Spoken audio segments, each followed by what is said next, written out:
For 27 years, experienced D.C. and Maryland trial attorneys have called in one attorney, a catastrophic injury case specialist, to pursue and resolve their biggest, most time-consuming, and most costly cases.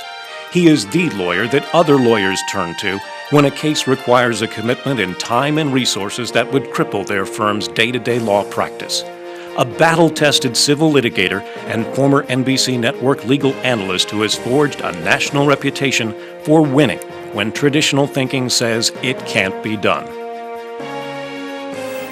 I was the founding partner of a 45-attorney, multi-state defense firm with offices in Washington, Massachusetts, and New Jersey.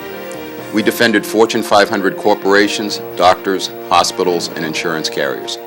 When I became a victim of career-ending malpractice, I could have hired any lawyer in Washington to represent me. I think that my firm had litigated against all the big names, and I know most of them personally. Believe me, defense lawyers know how to distinguish between the self-promoters and the top guns. I chose Howard because there was no question in my mind that he was the best. I was right. Howard, you got a tough argument if you were in the Supreme Court with Well, I've got an easier argument, Larry. Explain. I've got an easier argument. First of all, this is not a book. If you're going to call this a book, it is not a book. Pamphlet. This is not a pamphlet. This is a murder manual. Mr. Siegel, this is a big win for you. You're talking about the New York Times, for instance, the Washington Post, ABC, the National Association of Broadcasters, also the American Civil Liberties Union.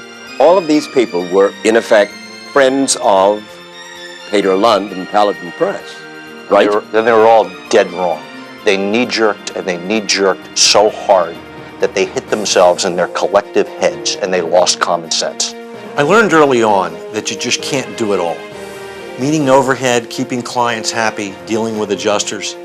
The catastrophic medical malpractice or products liability case is really a full-time job. The time, money, and weight of a big case pursued the right way can be crushing.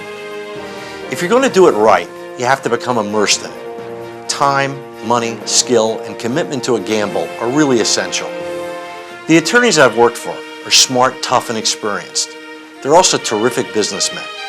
They know it doesn't make sense to put a successful practice on the back burner in the hope that they're going to be able to bring the big one home. It can take years. So we work together. Your case, your client. My resources, organization, and commitment.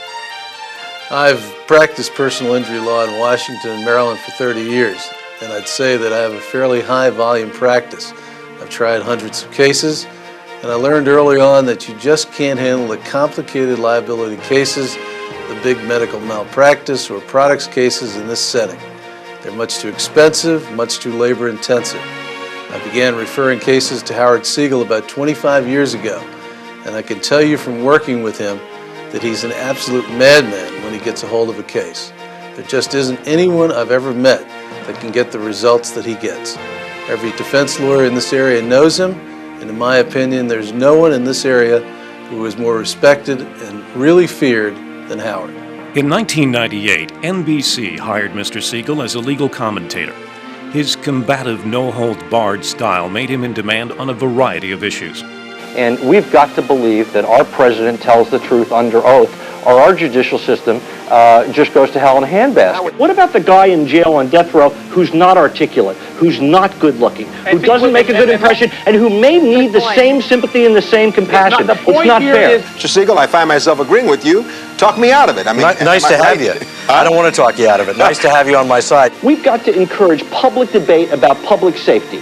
And the next thing that's going to happen is there's going to be a drug like thalidomide that's going to come on the market. Some scientist is going to have an opinion that it might cause birth defects, and they're going to sick the lawyers on him, and he's going to shut up, and babies are going to die. I think this is what this is. I've worked with Howard on 4 cases, and in each one of them, the conventional wisdom heavily favored the defense.